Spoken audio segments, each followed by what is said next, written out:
scripts, but Okay. I am ready to go. All right. We are live. So, hello, everyone, and welcome to Watching 100 Movies. I'm Christiana Ellis. And I'm Mike Mateen. Are we not doing the box thing?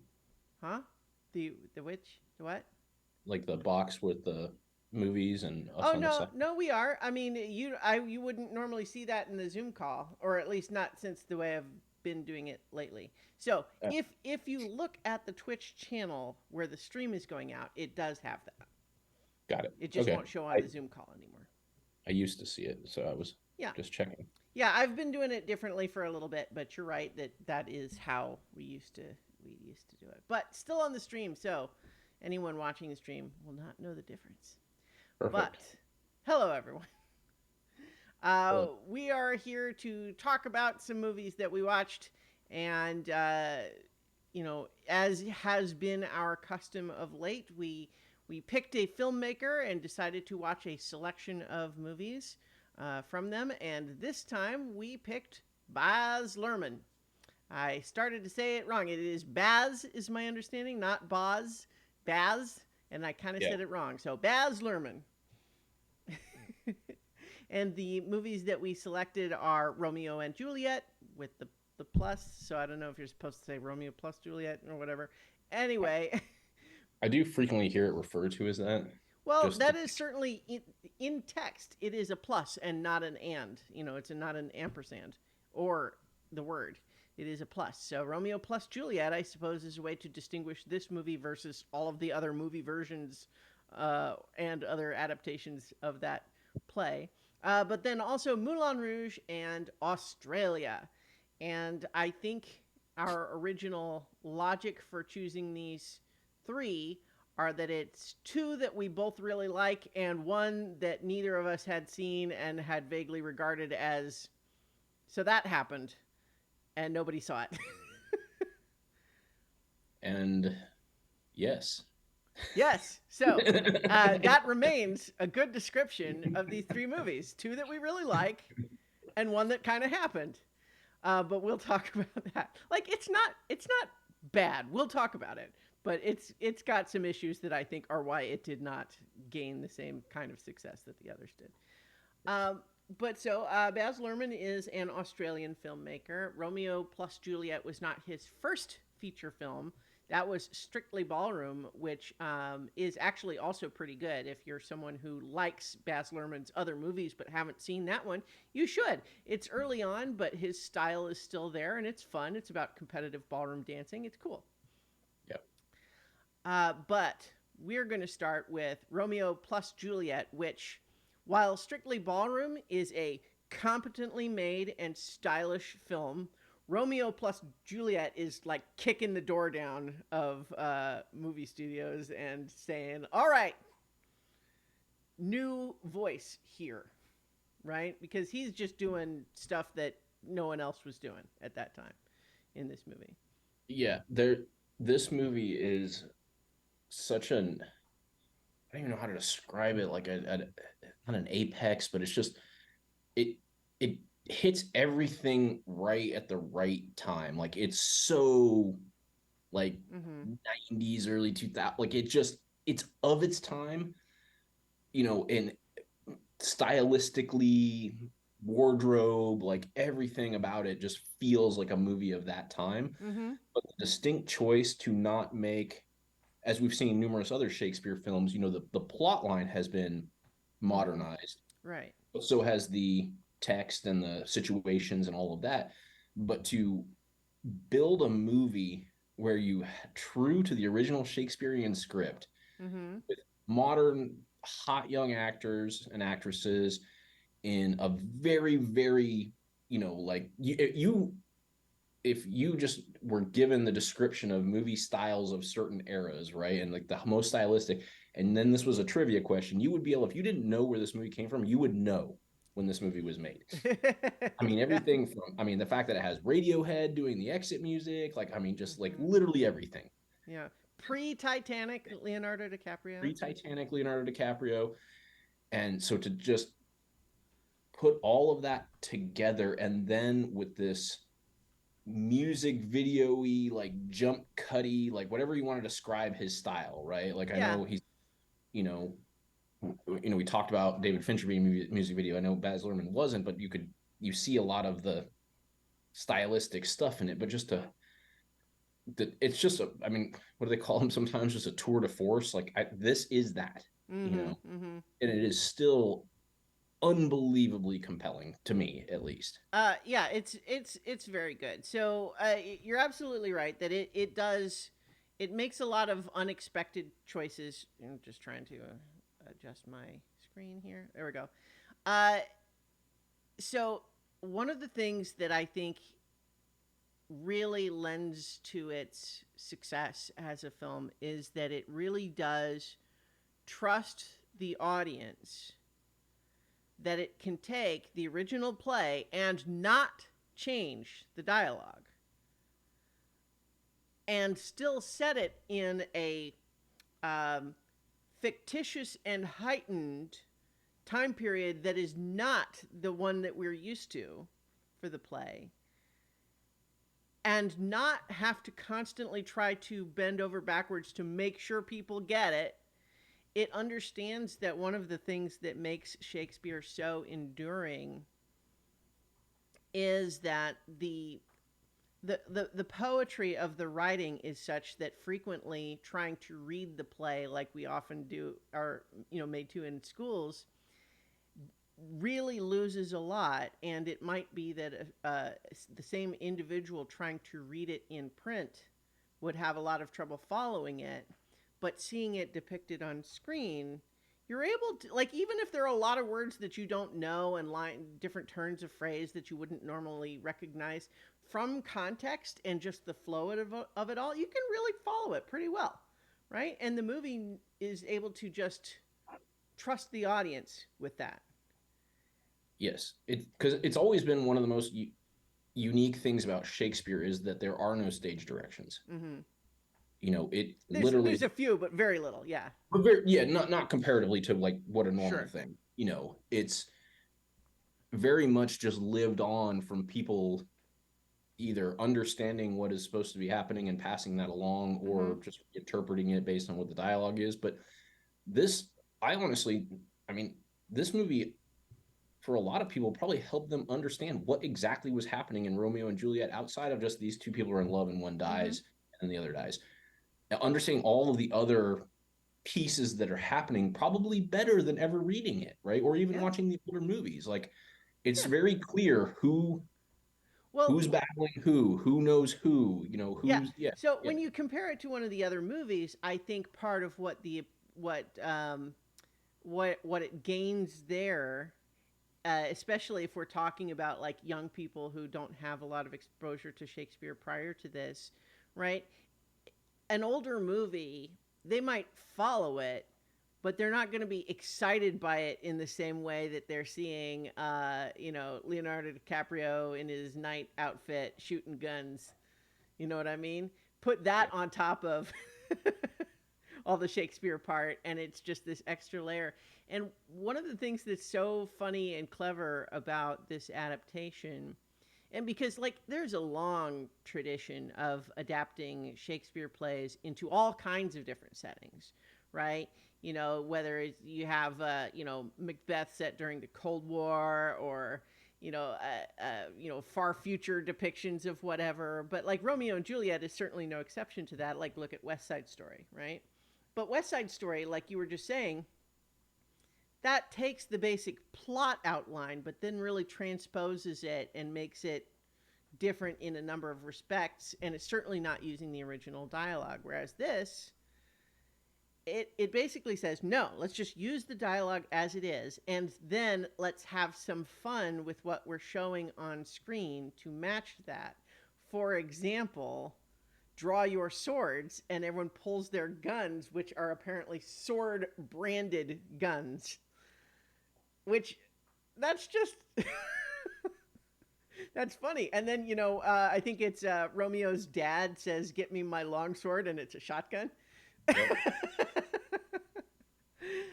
Lots of just fun stuff there, and then just depicting the two families as these rival sort of um, big corporations slash crime families, um, the all of the cool just modernizing of it and making it clear. So one of the, like what it does so well in terms of helping the audience to understand what's happening, even though we have two layers of separation, which is one, the language, which might be unfamiliar if you don't know a lot of Shakespeare, and two, a fictitious setting that we don't like. We get the vibes of it, that it's like Verona might as well be like Southern California Yeah, somewhere or it's essentially something Venice. like that. Venice Beach is essentially what it's kind of in the '90s is kind of what it's Right. And modeled. so we get the vibes of it, but Yeah, we also understand it is not our reality. right. Right. So we have those two layers that, could be, we have to get the audience up to speed on, but they just layer over each other so well that they're additive to one another. And it's like, so we don't need to understand from the text alone that Romeo's boys are kind of like douchey, trigger happy assholes, right? Like, we get it. We see them on screen that way. And then, Yes. and, has John Leguizamo been cooler in anything? I mean, I like him, but him in this movie, he T-Balt, right? He's Yeah. yeah, so Well, he's incredible in this movie. he's so good because he plays it with like just enough, flair or pomp or whatever, to kind of Hmm. like he leans into the hyper realism of this, Oh right? Like yeah, like that he's opening gas station fight where he yeah, pulls off his jacket, he's down on his knees, he's got the cool vest. Oh my god. yes.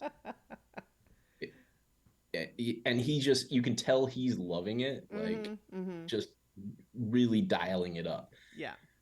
which it plays like, and it all plays really well because Leonardo DiCaprio plays Romeo fairly straight, which is Mhm. what kind of which to the point of I think even the story, like he stands out from his friends, like because he's not as douchey, like he kind of hangs out with these guys, but he's Mhm. kind of this romantic and he's just this normal, Well, and he's yeah, not 100%. What? his friends are basically giving him a hard time because like you're no fun anymore because you're just dopey and lovesick. And it's also kind of it's kind of funny to think, just like, if for people who don't know the play very well, and I don't want to make it sound like I'm an expert on the play or something like that, but it a lot of people who only vaguely know the story probably don't remember that at the beginning of the play he is literally acting like a depressed emo boy because he's lovesick over some other girl.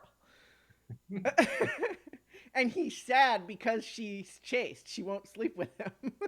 And that's why he's so sad at the beginning. And then just pretty quickly gets over that when he meets Juliet.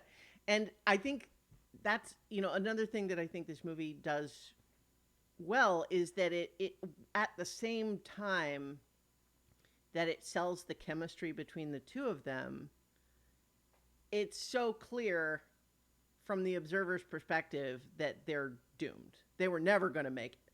It was just like star-crossed lovers. So to use the cliched by now phrase, cliched specifically because of this play. Yes. Yeah. um, let's also talk about Mercutio, because boy, there's some big swings there, but so successful, I think. Um, he, because this is Harold Perrineau, I think is how you pronounce it. A lot of people might remember him from Oz or Lost and the Matrix sequels. He's been in lots of stuff, of course, but we're introduced to him basically in drag because he's going to this costume party with everyone. So he's got this white mini skirt and like sequined bra on and a great big stark white afro wig.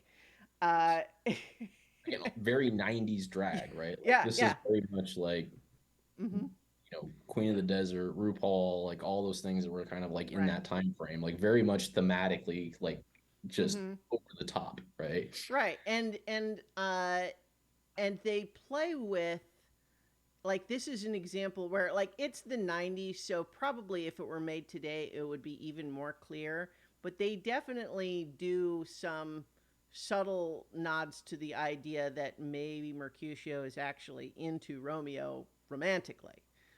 um, they don't push it too hard, partly because, like, if they're sticking with the actual lines from the play, they don't have a whole lot to work with that can't be interpreted in a more platonic way. They obviously like each other a lot, but it's, the fact that it even hints at it is that's something for the 90s. Having Yeah. him show up as in drag and have a maybe I'm into you sort of relationship with Romeo, like, that's, not a lot of movies in the 90s were willing to do that. And he's just like, everyone's so good. um what do we need to say about this movie that isn't just us sort of rambling about? Isn't that, hey, remember this thing, wasn't that cool? So this is going to sound a little bit like that, but there's a deeper point to that.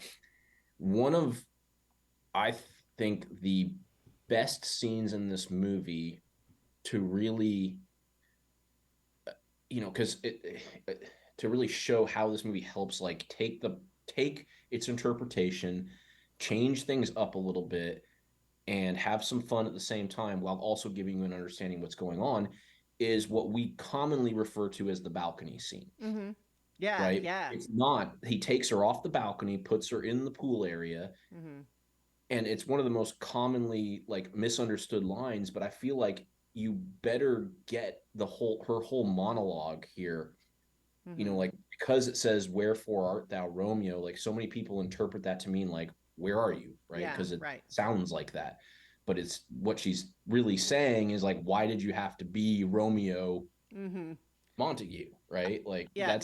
that's her problem, So is why are you I want to come then? I want to come back to this, but I want to just briefly pull this up.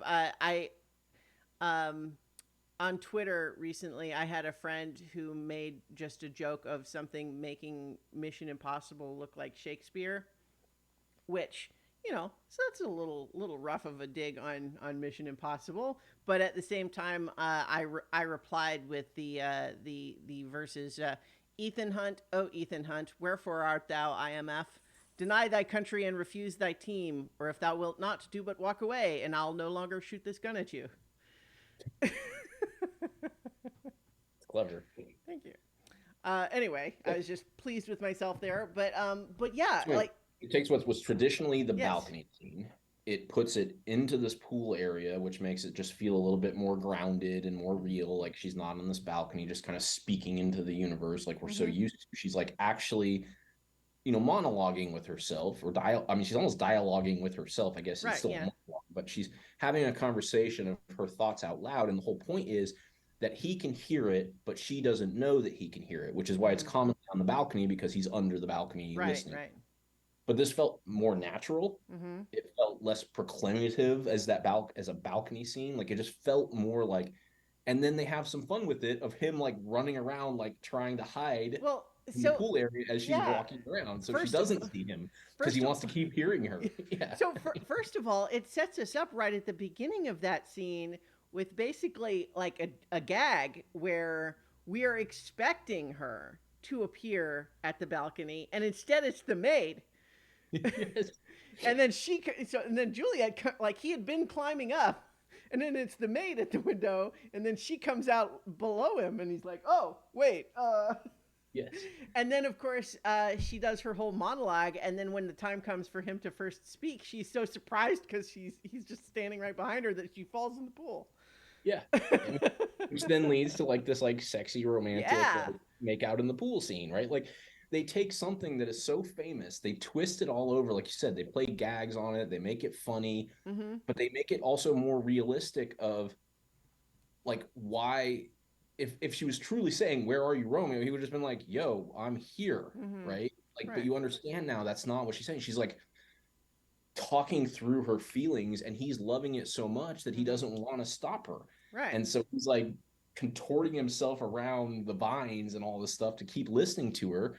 And then he's finally just like, "Here I am," Yeah. and it knocks her in the pool. Like it's it's sweet, it's funny, it's a Mm-hmm. great interpretation of it, and like I said, it throws something that is so iconic on its head without actually changing the meaning of it, Right. right? And Right. Yeah. so that's why, like I said, it sounds like a hey, remember when this happened, but it really is such an encapsulation of what this movie does well. Yes, definitely. And so, I mean, I think if I had to have a nitpick in this most recent watch, Rocket agrees. Guys, that dog is on my Zoom. Oh my gosh, mutual dog barking. Rocket, hey, come on, bud. Yeah, they think he's outside. Yeah. So in any case, I did Guys, feel a little bit like Rocket, it's stop. not a dog, guys. It's not a dog. Shh. One second. Rocket, no, stop. People are moving things in the hallway, which cannot be allowed. So, in any case, I like Claire Danes as an actress, and I think in most of the movie she's pretty good. But I think that there are a couple of scenes where Juliet is just talking to herself, where those scenes just don't work at all to me. It's like for some reason she's good in all the scenes where she's bouncing off another actor, but the scenes where it's just her feel so flat to me, and I'm not sure what the problem was. Yeah, Um, I felt the same way.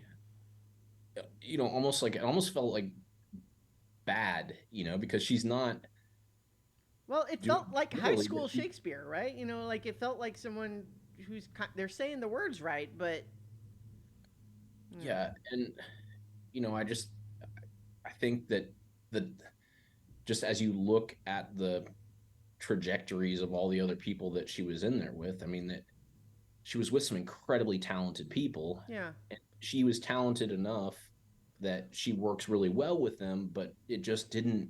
She wasn't on the same level as some of them, and that's why I say I feel bad Hmm. because that's kind of where I land, and I don't Yeah. know if that's Well, right. I'm see, sort of talking out loud, right? Like, I even feel like she's fine in the scenes where she's with another actor and actually it's almost responding to like their energy, they right? like elevate her, Yeah, right? yeah.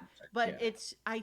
I think what it is that when it's just her, I think she's going for trying to make the lines sound like someone just talking to themselves and have it be casual instead of heightened the way that the actual language is, but it comes across as kind of flat and without meaning. It kind of like the words kind of stop actually meaning what the words say. It's all about just like someone, just reading it. Yeah, and that part of that might be just the fault of where those lines fall, whether they're Yeah. juxtaposed against like we talked about maybe a John Leguizamo monologue, Mhm. right, where he's just the height, like he's Yeah. got it turned to 11. I mean, basically Come to everyone her and else. she's doing Yeah. yeah. Yeah. So I feel like going back and watching it now, like I think she is good in much of it. Certainly in all the important scenes with Romeo, which are the ones that you really care about. But yeah, there's just a couple of scenes in there where you just go feel you just like for about 30 seconds to a minute, you just feel like this is just all of a sudden not working at all anymore. And then it has to kind of recover, and I'm not sure what happened there. I don't know if it was her or if it was a direction or what. But I mean, because like obviously she'd been on she'd already done My So-Called Life before this, right? And I think she was like probably even currently maybe still in it. I think it might have been yeah, let's see. Let me time. Yeah. pull it up. So let's see. Um, Going back to yeah, she had been in a couple of things.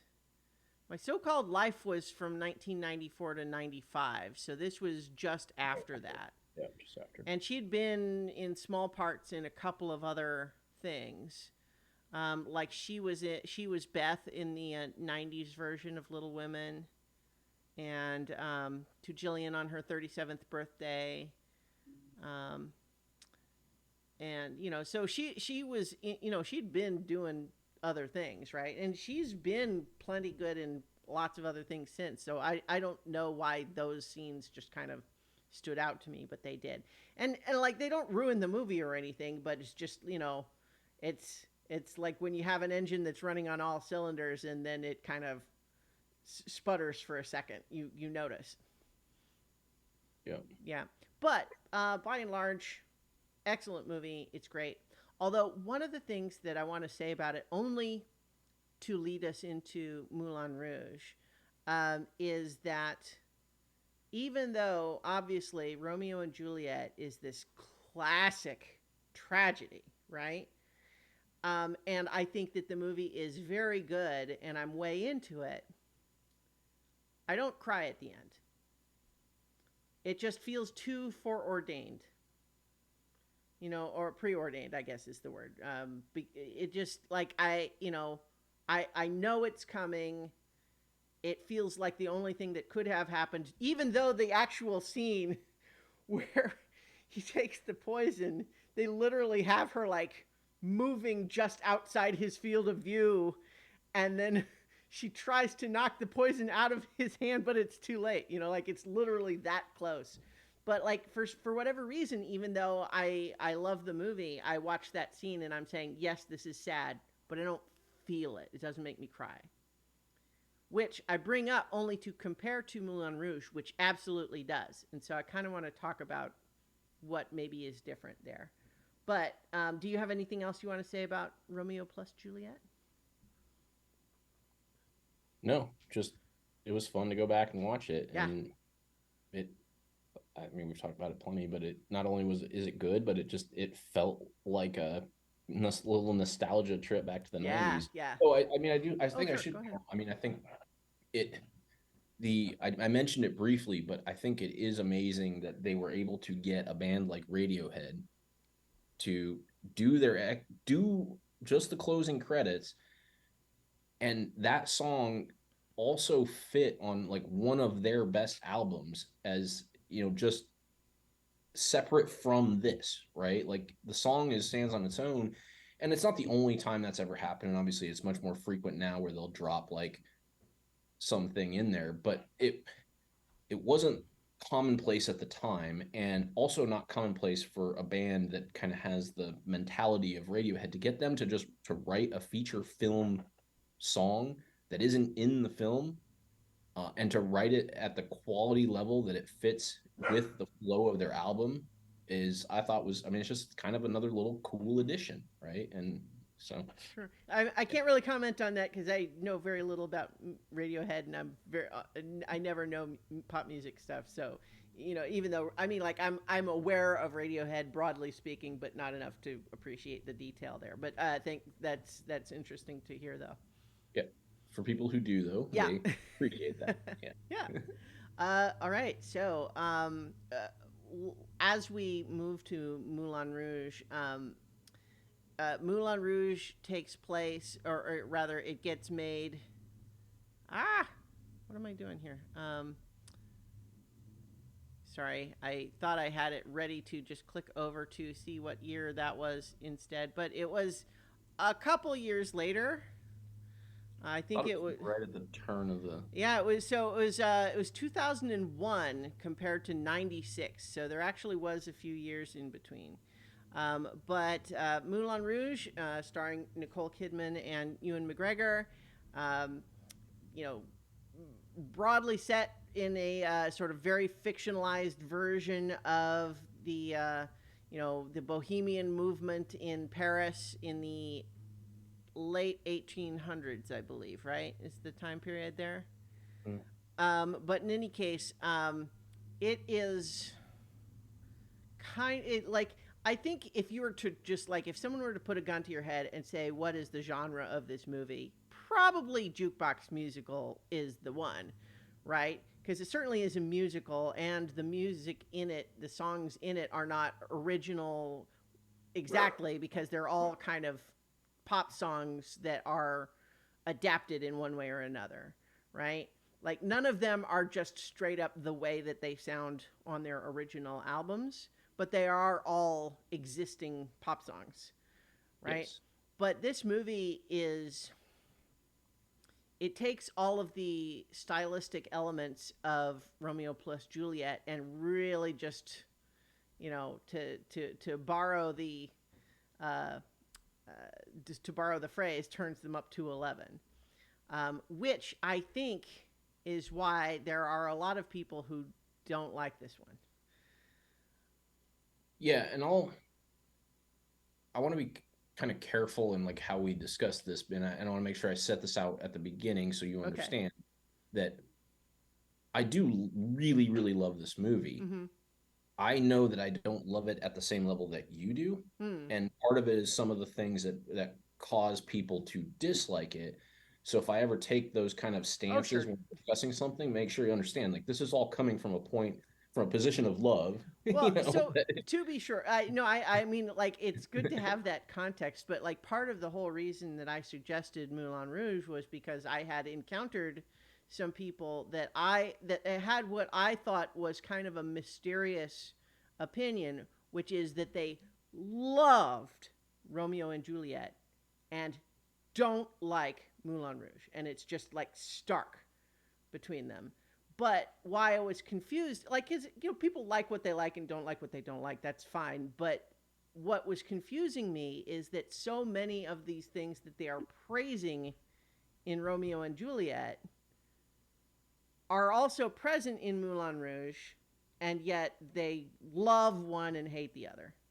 And that seemed strange to me. And so that's part of what had me thinking about Baz Luhrmann to begin with. Yeah, and that's part of why I will take some of those positions because I think I see maybe not exactly what the group of Mm-hmm. people saw, but to that exact description, I've recognized some of those own things in my own tastes of it of like, wait, why like a simple example is like how fast they fall in love, Mm-hmm. right? And like how it if you look at it one way, it's like, oh, I mean, really, like you're really going to go through all of this to the point where you're willing to like die and all that over somebody you just met like 3 days ago. We And in Romeo, just talked about Romeo and Juliet, though. that's what I'm saying. That's what Yeah. I'm telling Okay. you. You Yeah. recognize Uh huh. how those things, so that those two plot things are identical, Right. not identical, but the concept of fast falling in love Yeah. is the same in both of them. Mm-hmm. So if you're gonna criticize Moulin Rouge for it, Romeo and Juliet, it's actually probably worse because they're just teenagers, Yeah. right? Well, I mean, But what? I recognize how people can Sure. feel that. Sorry, go ahead. Yeah. You just Well, started one talking big there. Yeah. concession that I will certainly make is that Moulin Rouge is not Shakespeare. So, just from a storytelling standpoint, like, I can absolutely say that if part of what someone who loves Romeo plus Juliet is saying is, if a big part of what they like about it is it's one of Shakespeare's best known plays that has endured for centuries, and Moulin Rouge is not, I get that. Yeah. Right. So I think it was more just the part that I was confused by was stylistic elements of just kind of like it felt like if you've just got a volume knob of something, that one thing is already set out of at 8 out of 10, and people say I love it, and then you set it up to 9 out of 10 and they say nope, don't like it anymore, bad. Yeah. And that's where I was going to go next is that the other part that you can kind of feel in Moulin Rouge, like sometimes it feels like just a lot, right? Mm-hmm. Like the 9 out of 10 is just like it feels like it just like keeps hammering at you. Yeah. But Romeo and Juliet is doing the same thing. It's Mm-hmm. just again, part of the point is like you're used to it. You're expecting, what's going to happen. Like, what the plot is. And like you're kind of enjoying the fact that Mm-hmm. they've taken something that was sort of well known and they've dialed it up. Now you're taking something brand new and you're coming at people really hard. Mm-hmm. And that's again why I wanted to say I'm coming at this from a position of like, I still love it. Yeah. But these were some of the things where I recognize myself like saying, oh, wait. Like you're going to be questioning them jumping into love so quick, but yet you just watch Romeo and Juliet. You're going to question how much this is in your face Right. when that thing is like a '90s friggin' fever dream. Like you can't like you. Right. So Also, again, that's not yeah, even really what happens in Moulin Rouge. She's no, not like she, he kind of falls for her pretty immediately, but she's immediately like, when she thinks, when Satine, played by Nicole Kidman, thinks that Ewan McGregor's character is the Duke that she's supposed to seduce, she's happy because she's like, she had already accepted that I have to seduce this rich guy to save the theater. But then Ewan McGregor shows up and she's like, oh, okay, maybe this won't be so hard after all. And then he's being super weird because, of course, there's this crossed wires as far as what they each think is supposed to be happening here. He's trying to read her his play because that's what he thinks he's there to do, and she thinks that he's trying to read me poetry instead of just having sex with me, which is what I thought was happening here. And so that whole thing is going on, but she's feeling like, what a surprise that this guy that I thought was going to be a job is turning out to be so handsome and sweet, only to discover when she realizes that like he's not who she thought, she's horrified and she's trying to get him to leave, and it's really kind of, she's not on the same page with him at all until substantially later. Like he has to sneak back in and talk her into it, sing her into it, as the case may be. yes, which was yeah, I guess the way I said my first point was kind of defeats. It doesn't Oh no, defeat. I'm This third point is kind of a thing too, but that's well. also I think part of the one of the things that feels kind of again it's like the fact that the movie does it really well, but I can see a place where you can feel like he just basically like bullies her into like loving him, right? Like Mm, there's a way that that can be the interpretation. I don't hunt like I don't leave that, but that can kind of like there's like this part where it's like, how do you? I mean, I guess it's determination's a good thing, I guess, but like he yeah. just helped her see it. Like that's where I land, but Hmm. he just he's very aggressive with like I'm gonna keep coming after you. Well, like I guess I could see that. That's not even really a complaint I've ever heard about it though before. Like, which I'm not trying to dismiss. I'm just like, I don't know that I've ever heard anyone have that issue with it. But what I can certainly understand is that it's what you said earlier about like the style being so aggressive, because it absolutely is, no question about that. But and I can, what I think this movie does that I love about it deeply is that aggressive style is designed to sort of batter you into submission to the point where you're just riding the wave. And if Yes. you let yourself do that, you have a great time. But if you're someone who is insisting, I don't want to be carried away, I want to sit in my seat and watch it, it's going to feel disconcerting because you keep trying to make every single shot transition make sense, and it's not going to, because that's not what it's doing. It's building a rhythm at a scene level, not a line by line level. And Yes, yes, yes, all of that. I yeah. think that is a phenomenal description of it. I thought of it in kind of like a just different way, but Mm-hmm. it's the same principle. And just because it's kind of like a fad thing these days, and our gym has one, but like cold plunging, like ice Mm-hmm. baths, like that's like a thing. And that's it's almost like that, right? Like because the shock of like getting into a cold plunge, like it makes it so uncomfortable. There's like, how do you can't stay in here? Like they say, try to get 5 minutes, screw that. 30 seconds later, I'm like, no, I got to get out of here. But the reality is, if you can like breathe through and calm down and just let it happen, let your body settle in for the Mm-hmm. first 90 seconds, then you can stay in for a very, very long time. Mm-hmm. But you have to get there, Yeah. right? You have to let yourself get to where you're comfortable. Mm-hmm. And that's what this movie felt like to me, probably again, because I watched it the day after I went to the gym and did a Yeah. cold plunge, but it was like for the beginning, I'm just like, God, this thing is just hammering me. Yeah. And then, Yeah. at whatever, again, at some point in the movie, I was just kind of like, yeah, all right, this is no, this is Right. what it's doing. Like here I am. Here we are now. Mm-hmm. Entertain us. You Yeah. know? Well, and see that like that's for me like it's like obviously, this movie came out in 2001. Other movies have done similar things since then. Um, but it did feel to me, I remember first seeing it, and I remember first seeing it after you told me it was great. Yeah. And but like seeing it in the theater and just, it was unlike anything else I'd ever seen. It, it was just this overwhelming experience of a story that I just absolutely adored having it carry me away in the way that it does. But I guess I'm willing to concede that if someone is either deliberately or subconsciously resisting that, they're not going to have a good time because the movie is just going to feel like it's happening at them and not for them. And I can get that, but it's also that, I mean, see, that's where it feels more mysterious to me that someone would love the way Romeo and Juliet does it, but not like this one, which feels like it's the same thing but more. Yeah. And so the way I've thought about this, like this movie, and the same thing again, I was trying to like,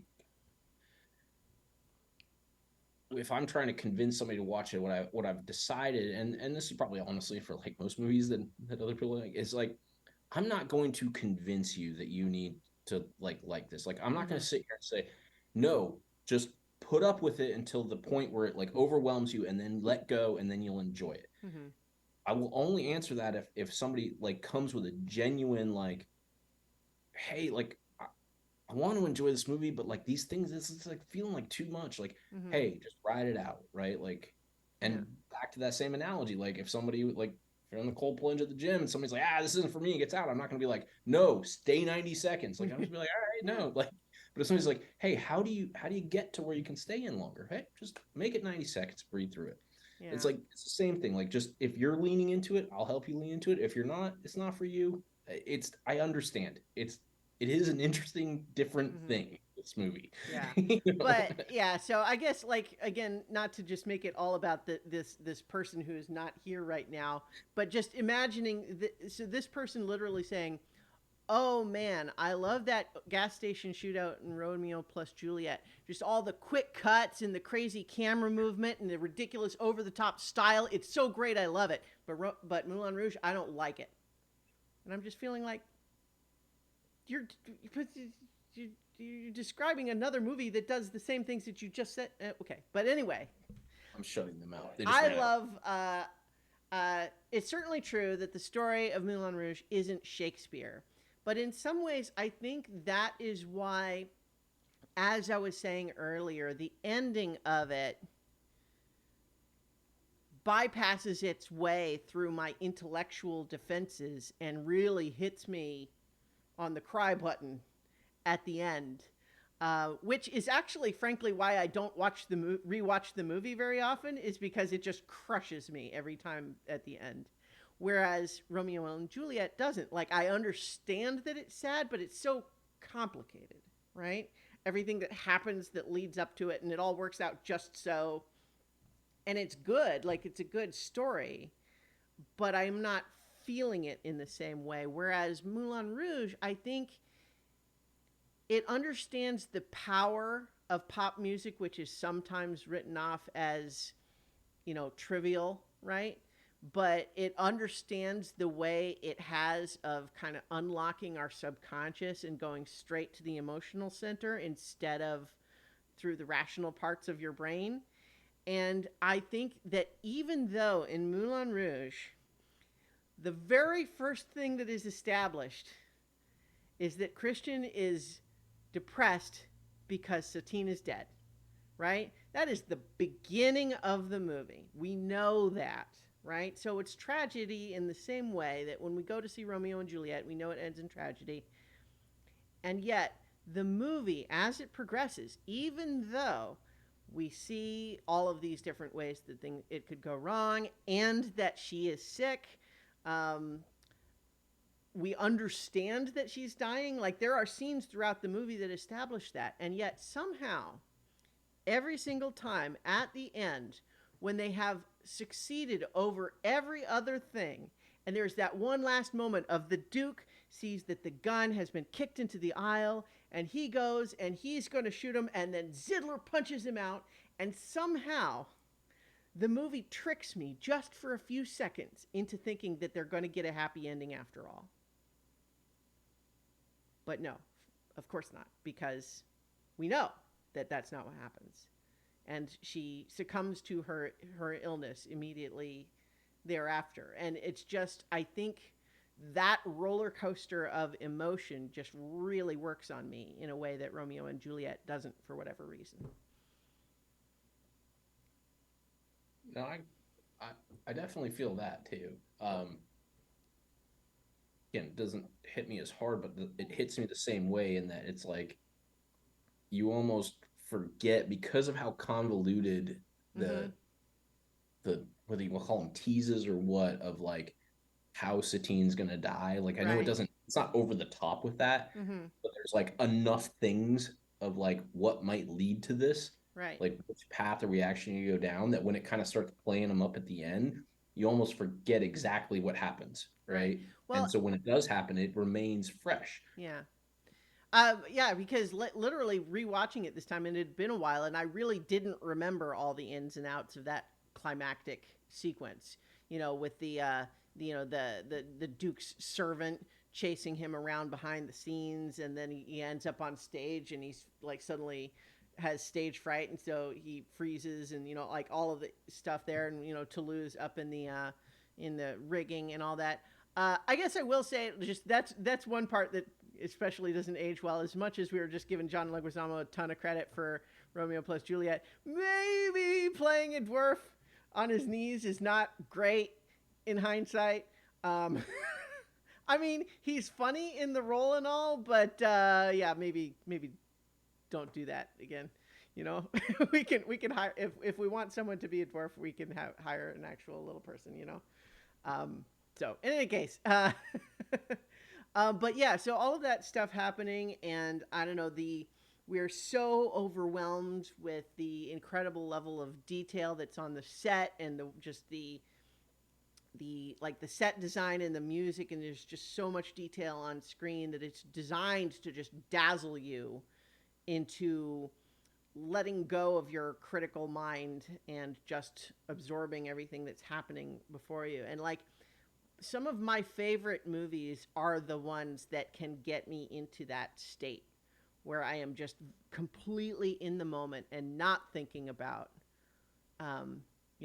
what I think is going to happen next or what I remember or anything else other than just being in that moment. And this movie does that for me. And I think it is a part of that whole style that it's so aggressive that it's telling you to stop worrying about all the little details and just come along on this roller coaster ride. Yeah. And I love the way that it has all of the music, but all of the songs adapted, into like all of these, funny little pop songs turned into a medley, or mashed up together, like it smells like Teen Spirit mixed with Can Can and Voulez-vous coucher avec moi, like all of these. I guess Lady Marmalade is that song, right? But all of these things together, and the medleys of it, and the Roxanne tango, like all of that just really works. I think the music's incredible, and I think that the plot, for all the heightened kind of pop melodrama romance that it is, and I mean, it's not pretending to be anything other than that. That's kind of like, it's very intentional, right? I mean, that's the whole point of using the pop music along with it. It is just bathing in the tropes, right? But I think that it's well written in that regard too, of when you have the times where like they need to be forced apart, like I feel like the actual reasons are good. Like too often these sorts of movies have, conflict that just feels like if the two of them could just have a conversation, then this whole problem would be solved, right? Whereas in this, that's not true, because you have the bit where not only has the Duke threatened Christian's life, but even then she's saying, no, that I don't care, we'll run away together, we'll do whatever. But it points out, but she's dying. So like even if he would be willing to risk his life for her, who knows how long she has? Not very long. And that is the only, like, and so like, so he says there is nothing that will keep him from fighting for you and getting killed unless you can convince him that you don't love him, right? Like, and so even that I feel like is a better reason than most movies of this kind would have for that to happen. Yeah. Yeah. Well, So. you just touched on, I mean, it's multiple times you touched on it, but you kind of leaned into it there and so I won't go too far into it. Again, going back to like the Radiohead thing from the last Mm-hmm. movie, like you, that's the reason I recommend this movie to people is like I I love music, like even pop songs, like Mm-hmm. everything about like it, and the particularly the mashups in this, the way that they take a theme from multiple unrelated songs and thread them together, Mm-hmm. like I would, if this movie was just a soundtrack, I would still love it, right? Yeah. It helps, honestly, it helps that there's like context to it, and like, again, when he's trying, like the particularly the really long one when he and her are dialoguing when he's Oh trying yeah, to, the Elephant Love Medley is what that's called on the soundtrack. that thing is amazing because it's like he says like one set of lyrics that's like a statement or a question or whatever, Mm-hmm. and she responds with a totally different song that Yeah. matches completely with what he said, and then he has a response and she has a response, and like the back, I mean, that is phenomenal to Mm-hmm. me. And I even if I didn't already enjoy the other parts of it, I Mm-hmm. would forgive the other parts of the movie. Yeah. you Well, know and I tell you too, like, we briefly touched on in Romeo and Juliet that like that balcony into the pool sequence is very sexy. I think that this Elephant Love Medley is extremely sexy in this movie. I just remember like the moment where he kind of leans around this pole and he does "We Could Be Heroes," and like that moment is just like, oh, okay. But yeah, so in any case, though, like I love this movie, and I know that it's a lot, and so I guess I can certainly understand that that might be too much for some people, and push them away. Um, but boy, I sure love it, and I think that it's got merit. Yes. So uh, yeah, I believe if anybody is listening and hasn't watched Moulin Rouge and is curious and interested about and wants to like it, mhm, make it to the Elephant Love Song medley. You'll know yeah. when it is because they're on the elephant. Mhm. Um, and once you kind of get through that, you've kind of seen everything the movie's going to throw at Right. you from a style standpoint, and just ride it. Yeah. And if it's not for you at that point, no Well, harm. and Yeah. and and I think just if you're feeling early on in those opening sequences like this is very chaotic and a little overwhelming, understand that that's intentional. Like that the movie is trying to convey the energy of going into this chaotic nightclub for the first time as someone unfamiliar with it. But it wants you to have a good time. So instead of just trying to be um, try to insist that it be something that it's not, if you can just kind of sign up for the ride and then ride it, you know, it's Yeah. don't punch the waves, surf it, surf. Right. That's what the There's movie wants. no, yeah, this, it doesn't warm you up to it. Like Yeah. this is both feet into the deep end, like, Mm-hmm. just get used to it, you know. Yeah. So Yeah. But so as another little way to tag us from one movie into the next, we have Nicole Kidman, who of course is Satine in Moulin Rouge, and then is Lady Ashley. No, what's her name in Australia? I can't remember now. you got me questioning it. I just watched it last night. I know. So. I watched it this morning. It's the thing is the thing that was confusing me is that there's an yeah, Lady Ashley is right. I was confusing her with the other woman that is deliberately Kath Carney that was supposed to look enough like her that it's a plot point later. You know what I mean? But in any case, the thing that I will tie together with Nicole Kidman's performance is that early on in Moulin Rouge, she is very heightened and silly, in keeping with what the movie is doing at that point. But one of the biggest failings of Australia is that she's kind of also doing that at the beginning of Australia in a movie where that is completely wrong and feels awful. I, I mean, I hadn't seen that thought of that, but yeah, I guess that. well, Yeah. I feel like the beginning is the worst part of Australia, like the first half an hour or so. Um, because it just well, okay. Let's briefly introduce Australia because there's an awful lot of people that haven't seen it, which But I was gonna included say, how do you briefly introduce it? Like it's well, like no, four movies in one. it's Gone with the Wind in Australia, right? Like one of the things that is interesting and strange about it is that it has this whole motif about Wizard of Oz when it's very clear that what it's cribbing from is Gone with the Wind. And it's not even subtle about it. Like it's like it's got match cut scenes.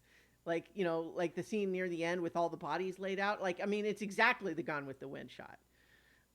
Like, so it's bizarre to me that they chose to have this motif of Wizard of Oz when the much more obvious cinematic parallel is Gone with Wind.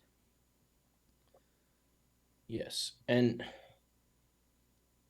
before you can kind of sum up what it's about Yeah. here in a second, but what I would say just to kind of take off of that, what I think is one of its biggest failings is that he tried to do what he'd been doing, which is, sort of this mashup of styles and genres and times, and Mm-hmm. and rather than take a fictitious place, he took something that was very close to him, Mm-hmm.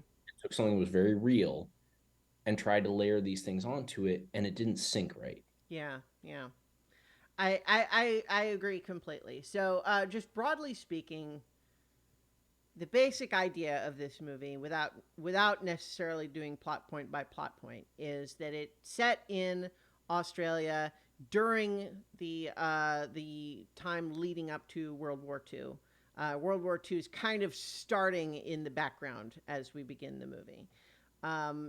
In fact, even as she's initially traveling from England to Australia, they're warning her that it's going to start being unsafe to travel because of the wars happening. Although I think even the timeline there is a little they play a little fast and loose with that just because the war in Europe had certainly been going for a while by the time we get to like Pearl Harbor and all, which is what happens later, right? But in any case, we have Nicole Kidman who has traveled to Australia because her husband is running a cattle ranch down there, except that she believes that he's been cheating. She's gone down there to try to get him to come home, only to arrive and discover he's been murdered. And she, for various reasons, decides to try to carry on running this ranch instead of going back home.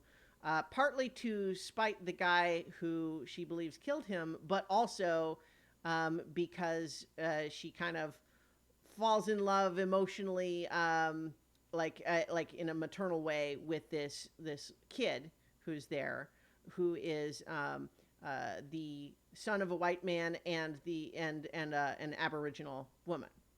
And so there's a whole thing related to that because of the very real history that happened in Australia and in other places of white people taking indigenous people away from their families and trying to you know uh,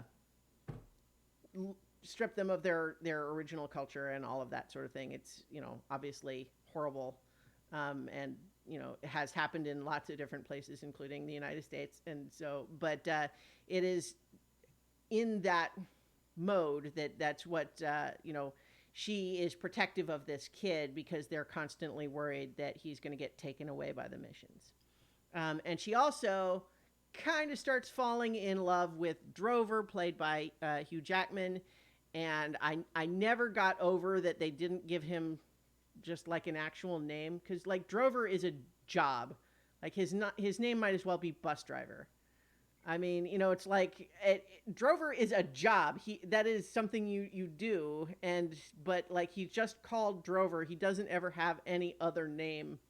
He's credited as Drover. That never stopped feeling weird to me. But anyway, so they're dealing with the standard stuff of trying to keep the ranch alive, but then later in the movie, things kind of start to come together, but then fall apart in other ways, and then the war is happening, and that's the big climax of trying to find each other and save each other during the beginning of the war in the Pacific there in Australia. And that's broadly speaking what happens. Um, I think, like you said, the beginning of the movie is where the things we think of as Baz Luhrmann's kind of stylistic um, calling cards are most heavily used. And you're right that I think they don't work. I think the movie starts working a lot better when that stuff calms down, even though it kind of, the movie gets better by kind of becoming more ordinary, because all of his stylistic things that he's doing early on just don't match very well, like you said, with the subject matter he has chosen. It makes it feel like it's kind of silly, and like her performance, like there's like slapstick involved with like, oh no, Drover has picked a fight with this other guy, and oh no, they stumbled over her luggage, and so her luggage is getting beat up, and oh yes, her underwear is on display in the and it's just all that stuff just feels like, oh, okay, come on, you've got some really actual serious issues that matter to people alive today, in the background of that silliness, and it feels like, I don't think we can doubt his intentions, I think, but I don't think it works, right? Like he's he's very much on the side of not stripping indigenous children away from their families and culture, but at the same time, he's sure not afraid to dabble in the tropes of the noble savage and the uh, magical black people. You know what I mean? Like that stuff is kind of like, all of the Yeah. racial stuff is very sort of, isn't it hard to be the good white person? There's a lot of that in this movie. Yes, and like I said, it's like multiple movies in one. Mm-hmm. Like, and what you're talking about is like movie one, Yeah. right? Like sort of Yeah. this, it doesn't really technically it intros the rest of the movie, but thematically it doesn't. And Mm-hmm. then there's this, oh, we're gonna be the scrappy, put together cattle drive to like save the ranch. That's like its own movie, Mm-hmm. right? Like Yeah. we're gonna get the kid and the woman and the Aborigines, and we're Right. gonna not gonna have any actual cattle drivers, but we're gonna save these cattle from the poachers or whatever you Yeah. want to call And I want to briefly just touch on this because I agree 100%, because there was a moment where we were building to the climax of that part, and I was like, okay. And then I realized, wait, this movie has 2 hours left. it. Yeah, What? left after that. Yeah. That's its own movie, Yeah. Uh huh. and my dog loved it because he's a cattle dog. There were a lot of cattle, dogs, horses. He loved it, but then it turns into something else, Yeah. and Mm-hmm. and and so just so many things that it was. I mean, you see the ambition there, you see the talent. Mm-hmm. It just and that's what I said. I think the only thing I can think of is that he he has this strong personal feeling that he wanted to tell this story Mm-hmm. about what happened to the Aboriginal people during this time, that it's like almost like an untold story Yeah. to the US audience.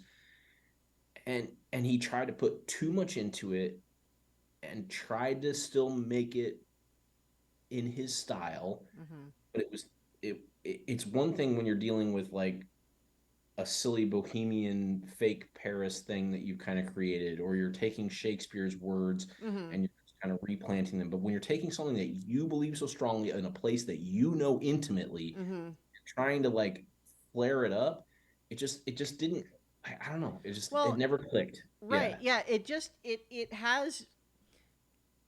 This is not to say that white people can never make stories about these sorts of issues, but at the same time, there is an element to which sometimes it's this is, just built in. Yeah, the yeah, white savior thing is just built in. Like you right. can't not Well, but tell it like, that right, but way. like the whole point is that like maybe that's why he's not necessarily the right person to make a movie about that subject, because it's just like he can't help but make it about the white people who are the good ones who help, instead of being about the actual struggle of the actual people harmed.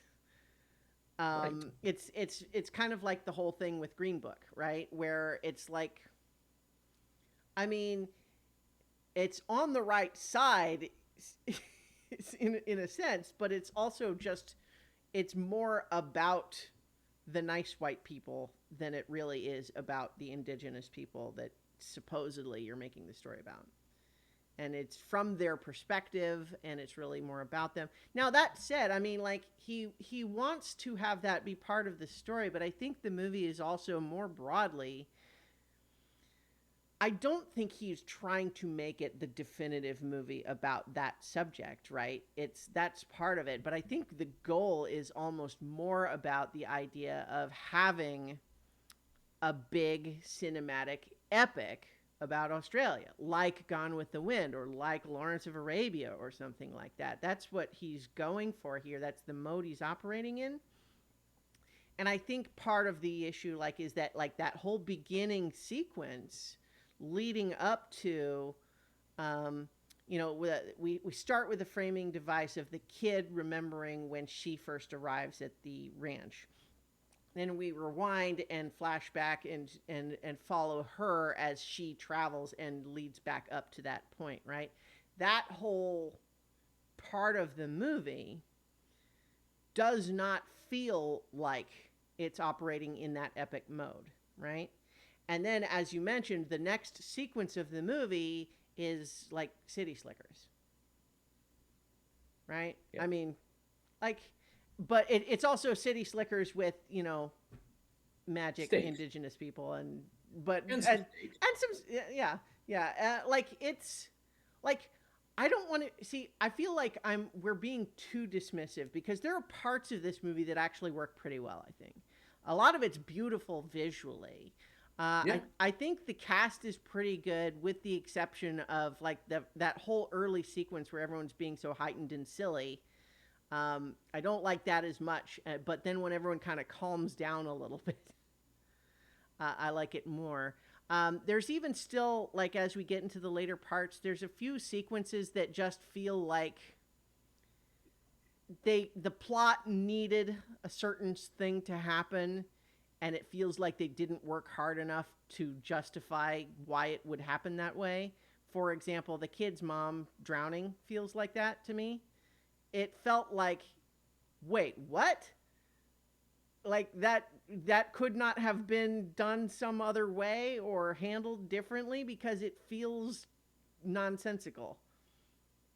It didn't feel like she should have drowned the way that she did. Like Well, it this. also feels like it happened in like 15 seconds. Yeah, and I was thinking about that too when I was watching. I was like, what the hell just happened? Like, I Yeah. guess the implication was like she couldn't swim at all. So when they I had guess, nothing to hold but on she we to, don't she see couldn't her even like tread water. struggling or panicking. Like the only thing we see is her trying to keep him from calling for help. But a drowning person does not do that. Like it, and it just the whole thing felt off.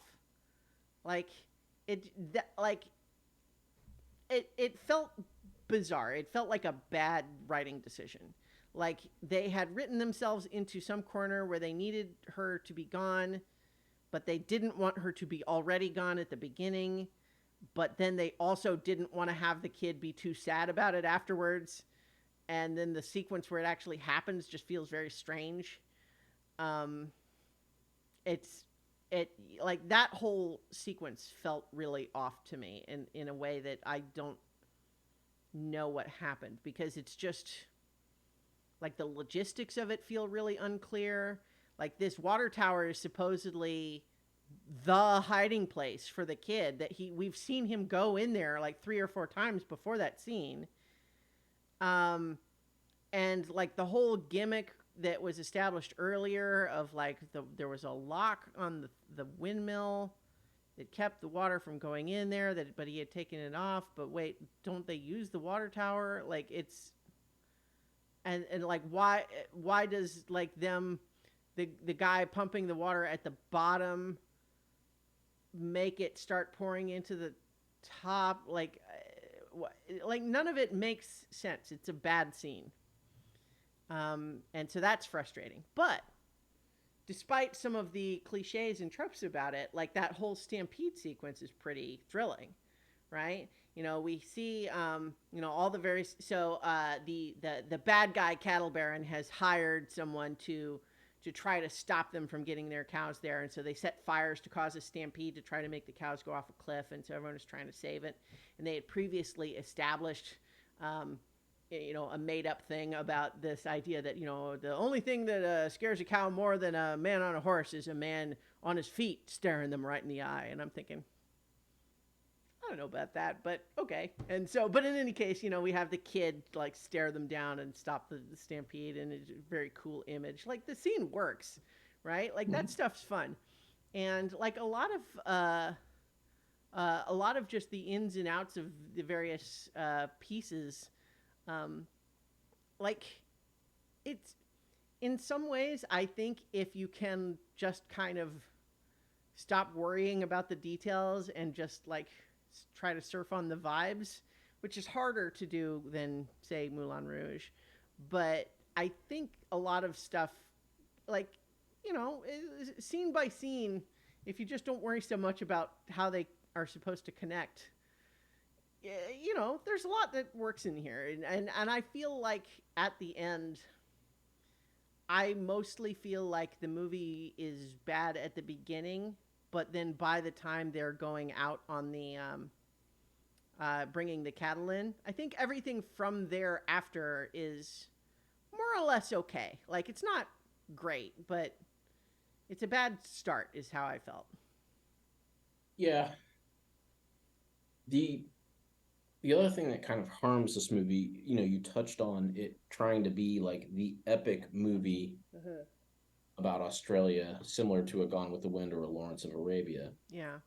is that you're you're trying to take something that was popular in movie making in the mid-century Mm-hmm. of the 1900s and trying to put that into a modern audience, right? And trying to Mm-hmm. modernize that, which one of the benefits of Romeo and Juliet is that it was of its time, Yeah. right? They Mm-hmm. took an old story, but they told it the way that modern stories were told. Mm-hmm. This is taking an old story and trying to tell it in an old way, Yeah. but also still with like his imagination and flair and camera and like, and so there's just so many things that just don't quite like link in this Mm-hmm. movie, Yeah. which again, it doesn't make it bad. I didn't watch this movie and say this was a bad Mm-hmm. movie. I agree with you. The beginning was kind of bad because it was like, why Yeah. it's even happening? It just it well. And it wasn't priming us the way that like a Moulin Rouge or a Romeo and Juliet is priming us. Like Mm-hmm. it was like Because the rest of the it was, movie's not like that. right. It was almost Yeah. like him trying to prove that this was still him, Yeah. and then going into the movie he wanted to tell, which that when you come to the end of the movie on the defensive Hmm. about how you're going to make the movie, that's not the right one, right? Like I the other movies are so aggressive, and then this is more of a defensive movie, you know? I feel like if this movie started with the kid observing her arrive at the ranch and then just left out the whole flashback of how she got there, I think the movie is substantially better. Yeah. Just take that whole section out entirely. You don't even need to address anything from it. I feel like the movie's better. Just take it out. Yeah. But It would be 40 minutes shorter, which helps. right, you have to, but that's where you have to take Yeah. away the desire to make this like epically long movie about it. Like you have to Yeah. like pull that out, like take the ego out of that. Like it's just got to be Mhm. this movie. And honestly, like to then take this a step further, I think that's why Elvis is so good. Is that like there's a humbling that happened when he Mhm. tried to tell a movie this way. He knows that he can't just be flash in the pan, Mhm. come at you like those other couple of movies. And he kind of settles into a style of like how I'm gonna tell this story. And it feels much more even. Mhm. So Yeah. I will say that like in that whole first sequence, I did spend a percentage of that time thinking of jokes like, well, they say that Australia is a diverse place with it's a land of contrasts, and the movie very much like that is all over the place. Uh, but it was just like the beginning just really is kind of a struggle to get through. All the more notably so when once you get to the part where it's kind of stops being like that. And after that, like it's better, but it's also it's like this is the dilemma I think we see from him here is that it gets better when he kind of stops trying to have it be a Baz Luhrmann movie. So, Yeah.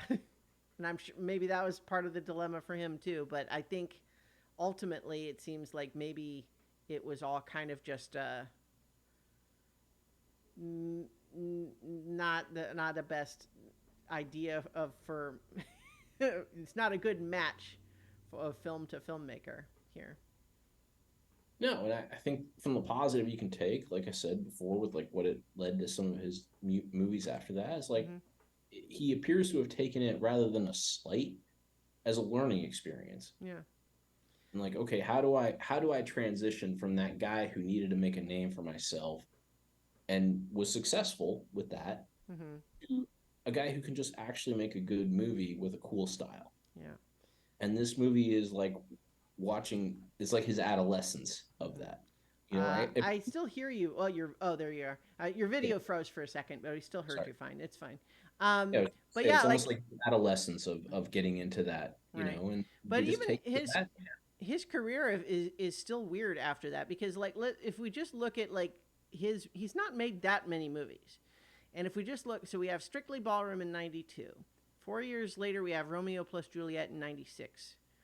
5 years after that, Moulin Rouge in 2001. 7 years after that is Australia in 2008. And then another 5 years before Great Gatsby in 2013. And then 9 years before he makes Elvis. Now, he does do a TV show. He in between, but still, that's Elvis in some respects. Like maybe he hoped that would actually win more awards, but it was as a generally well received and award nominated movie. It's kind of like a return after a while, right? Because Great Gatsby, I feel like was not like it was fine, but I don't think it was especially well regarded. I mean, part of my issue with that is that I don't like The Great Gatsby as a story very much. But Well, and that, I mean, that's the history of the Great Gatsby. I mean, that's why F. Scott Fitzgerald basically drank himself to death, is because the original story wasn't well received, mm, and he thought so he never could write good again because he never was fucking right in the head after that. mm. So like, Well, you know, I it's kind of fits. yeah. Yeah. I guess I don't know that much about him other than having read it in high school or something and not especially liking it at the time. But that's reading it in high school. But I just mean I've not been persuaded since then that I missed something. People who read it contemporaneously didn't like it, which Mm-hmm. is it just sort of took on a weird life of its own after he Yeah. died. It it's the whole yeah it We don't. Yeah, but we don't have to talk about great we're not gonna have Gatsby. time. That's a whole other like conversation, like how Yeah. like Scott Well, but Fitzgerald, Great so Gatsby, and all that we was wanted weird. to talk about Australia because people saw The Great Gatsby and they have opinions about it, but that was a movie that people went to see, right? Australia was this one that just felt like it just vanished, right? Like nobody talks about it, most hardly anyone has seen it, and it just felt like this like it felt like the elephant in the room of his career when we were deciding which movies of his to pick, right? It's the one nobody has seen. That's what it felt like. And so now that we have seen it, it's like it's got some stuff going for it, but it's just it can't it's really hindered by that opening sequence or that opening act really, and then just being kind of a standard edition wartime melodrama after that. Like which is not bad, but it's also just like there's a lot of other movies kind of like that. Yeah. Yep. Okay, so that I think perhaps wraps up our discussion on Baz Luhrmann. We have to decide what to do next time. And I think one of the things we had talked about was maybe picking another pair of films from that Sight and Sound best movies of all time list. Did you want to do that, or did you have any other suggestions? No, I'm okay with doing that. I just hadn't uh looked at it prior to us talking. Okay. I don't have Do you I'm not have the link handy? I can get it to you. I've already picked the one that I think that I would want to do, but if you need the link I to, can find it, but if you can cut and yeah, paste it in the chat, that's I will probably do fast. that right now. So in the meantime, while you're looking, oops, I've just done the wrong thing. There we go. I have chosen number 7 from their list, which is Beau Travail, which is a French film directed by Claire Denis, who has made some American movies since then, but this is one of their movies from 1998 in French. And I have heard a lot of like people who I'm interested in their opinions say that they really love it, but I know almost nothing else about it. I believe it's set. It's about someone who is in the French Foreign Legion in the 1800s, I think. But that's like all I know about it. But I've heard good things, and so that's what I would like to watch. Um, did we watch Mulholland Drive as part of? We have not, but that would be another one I would potentially be interested in because I saw it back in the theater and thought it was super weird and have not watched it since. But of course, I Yeah. am much more, I think, better prepared to be able to enjoy a David Lynch movie watching it today than I think I was in 2001. So his stuff is always super weird, but Mm-hmm. yeah, I have complicated. I rewatched maybe 5 or 6 years ago. I rewatched Twin Peaks, Mm-hmm. the original, and it's good, but weird. Yeah. I watched the first season and the first bit of the second season of that when it kind of stops being about the Laura Palmer murder and just really kind of lost interest after that. Yeah. So But David Lynch, I mean, he's obviously made a number of interesting movies. yeah, I'd like to I'd Yeah. like to rewatch Mulholland Drive. Okay. By sheer coincidence, those are just number 7 and 8 on this list, so they're right next to each other on the website. But There we go. all right. So um, that will put us like there's uh, uh, the we are so going by the list. If we were starting from number 1, we talked about Jean Dillman already. We did an episode on that. Vertigo and Citizen Kane were on our original AFI list, so we talked about those. Tokyo Story I've seen and it's very good, but I picked one that was one we hadn't seen. Um, In the Mood for Love I've heard is really good. But then 2001 Space Odyssey, and then Beau Travail and Mulholland Drive, which is what we talked about. So those are some others that we might look at in the future. But in the meantime, for our next episode, we'll watch and discuss Beau Travail by Claire Denis and Mulholland Drive by David Lynch. All right, so that'll do it for this time. Thanks everyone for listening and or watching. And in the meantime, watch good movies.